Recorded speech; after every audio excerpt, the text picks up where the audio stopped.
पल पल बीतताय हरियाय टरी या चांद आई है। पल पल बीतताय हरियाय टरी या चांद आई है।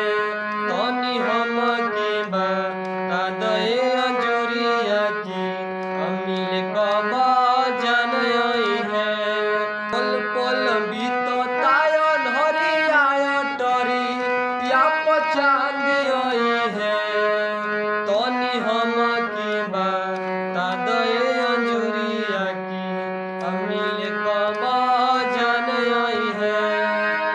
कटले कटात नइखे घड़ी इंतजार के अखिया पियासल बिया प्यार के दीवार में। सावर सुरतिया के देखते ही देही में परान आई है। सावर सुरतिया के देखते ही देही में परान आई है। तनी हम के बता दे अंजुरिया की और मिल कबा जन आई है।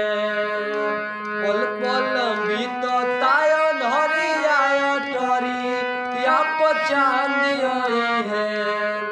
पल पल बीतताय हरियाय टरी या चांद आई है।